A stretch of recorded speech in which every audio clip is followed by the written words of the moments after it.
Hello dear viewers, আসসালামু আলাইকুম। আশা করছি আল্লাহর অশেষ রহমতে আপনারা সবাই অনেক ভালো আছেন। সো ডিবিএমএস এর গত ক্লাসে আমরা সেকেন্ডারি ইন্ডেক্সিংটা দেখেছিলাম। মোটামুটি আমাদের ইন্ডেক্সিং এর টপিক এখানেই শেষ। সো যদি কোনো সমস্যা থাকে আপনারা কমেন্ট বক্সে অবশ্যই জানাবেন, আমি রিপ্লাই দিব।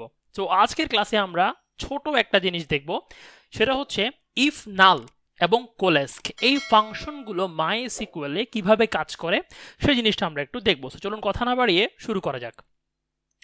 প্রথমেই আমরা একটা টেবল দেখি, প্রোডাক্ট টেবল, যেখানে আছে প্রোডাক্টের আইডি, প্রোডাক্ট নেম, প্রাইস এবং স্টক।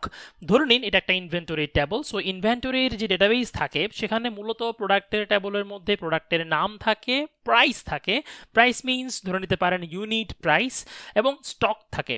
ইউনিটটা যে টাইপে থাকবে মূলত সেটাই স্টক। ধরুন যদি রাইস আমরা হিসেব করি কেজিতে, তাহলে স্টক হচ্ছে 15 কেজি। চিকেন যদি আমরা কেজি হিসেব করি, দেন স্টকে আছে 20 কেজি, পার কেজির দাম 200 করে। এভাবে স্টকটা মেনটেন করা হয়। সো কোয়েশ্চেন আপনাকে দেয়া হলো, write a SQL query to display total price of each inventory products. প্রত্যেকটা ইনভেন্টরি প্রোডাক্টের টোটাল প্রাইসটা আপনাকে বের করতে বলা হলো, মানে বর্তমানে যতটুকু স্টকে আছে। সো যদি আমরা রাইস চিন্তা করি, রাইস স্টকে আছে 15 কেজি, সো পার কেজি 150 টাকা করে। সো 15 ইন্টু 150 কত হবে সেটা আমাদের বের করতে হবে। প্রত্যেকটা প্রোডাক্ট ধরে ধরে আমাদের কাজ করতে হবে। সো এ ধরনের ইনভেন্টরি টেবলে মাঝে মধ্যে যে প্রবলেমটা হয় সেটা হচ্ছে কিছু কিছু ফিল্ড আপনার নাল থাকতে পারে, কোনো কারণে হয়তো এন্ট্রিতে ভুল হয়েছে বা কোনো একটা অকারেন্সে নাল পড়ে গেছে। সো এখন যদি আপনি গুণ করতে যান নাল ইন্টু 10, কি হবে? আপনি কোনো রেজাল্টই পাবেন না। তো সেক্ষেত্রে এই যে গুণটা আমরা করব স্টকের সাথে প্রাইসের, নাল চেক করে নিতে হবে, তাহলে আর আপনার এররটা আসবে না, ইস্যু হবে না আর কি। সো চলুন আমরা কোয়েরিটা একটু দেখে ফেলি। খুবই সিম্পল কোয়েরি। সিলেক্ট করব আমরা প্রোডাক্টের নেম এবং প্রাইসকে স্টক দিয়ে গুণ করতে হবে। সো এখানে একটা আমরা ইফ নাল ফাংশন লিখলাম। আমরা ধরে নিচ্ছি স্টক কখনোই নাল আসবে না, কারণ ইনিশিয়ালি স্টক থাকে 0। যদি আপনি স্টক ইন করেন কোয়ান্টিটি বাড়বে, স্টক আউট করলে কোয়ান্টিটি মাইনাসের দিকে যেতে পারে, বাট কখনো নাল হওয়ার সম্ভাবনা নাই। বাট কোনো কারণে প্রাইসটা আপনার এন্ট্রি দেওয়ার সময় যদি ভুল হয়, নাল এন্ট্রি হতে পারে। সো আমরা চেক করছি কোথায়? If null price. So if null কি হয়, সে দুইটা প্যারামিটার নেয় ফাংশনের মধ্যে।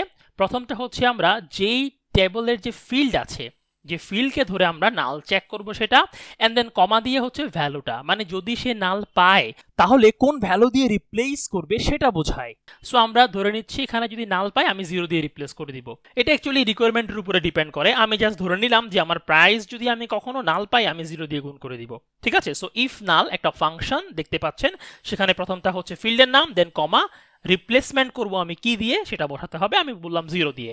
দেন এখানে প্রাইস তো পেয়ে গেলাম, সেটার সাথে আমরা গুণ করব কাকে? স্টককে, right? So price into stock, সেটাকে আমরা অ্যাজ টোটাল হিসেবে ফিল্ডে দেখাতে চাচ্ছি। যদি আপনি এখানে অ্যাজ এই যে এলিয়াসটা ইউজ না করেন, তাহলে আপনার যে ফিল্ডের আউটপুটটা আসবে সেই ফিল্ডের নাম কিন্তু এভাবে দেখাবে, if null price comma 0 into stock. Okay, so এবার আমরা যদি কুইরিটা রান করি আমরা কি ফলাফল পাবো খেয়াল করেন। রেজাল্টে টেবলে আসবে প্রথমে পি নেম, যেহেতু আমরা পি নেম দিচ্ছি, এবং ইফ নাল এই যে ক্যালকুলেশনটা হবে হয়ে এই যে গুণফলটা এখানে চলে আসবে টোটাল হিসেবে, যেহেতু আমরা এলিয়াস দিয়েছি টোটাল, সো টোটালে চলে আসবে, রাইট? যেহেতু নালকে আমরা রিপ্লেস করেছিলাম 0 দিয়ে, সো 0 ইন্টু 10 0, এগুলো 0 বসে যাবে। বাট আপনার কুইরিতে যে এররটা থ্রো করে তখন কিন্তু আপনার মানে ব্যাকএন্ড থেকে কোনো রেসপন্সই আসবে না, কারণ কুইরি কাজই করবে না যদি আপনি নালটা চেক না করেন। সো এটা চেক করাটা খুবই ইম্পর্টেন্ট। এই ইফ নালের মতোই সেম কাজ করার একটা ফাংশন আছে যেটা হচ্ছে কোলেস্ক। সো আমরা সেই কুইরিটা একটু দেখি। আপনি জাস্ট ইফ নালের জায়গায় কোলেস্কটা লিখবেন, তাইলেই হয়ে যাবে, আর বাকি সেম টু সেম কাজ করবে। ঠিক আছে? সো আমি ইফ নালটা বেশি প্রেফার করি, আপনার চাইলে যে কোনো একটা ইউজ করতে পারেন, কোনো সমস্যা নাই। ওকে, সো আশা করছি আজকের ক্লাসটা আপনি বুঝতে পেরেছেন। যদি কোনো কোয়েশ্চেন থাকে অবশ্যই কমেন্ট বক্সে জানাবেন, যদি আমি বলতে কোনো ভুল করে থাকি সেটাও শুধরে দিবেন। সো দেখা হবে আবার নতুন ক্লাসে। আসসালামু আলাইকুম, আল্লাহ হাফেজ।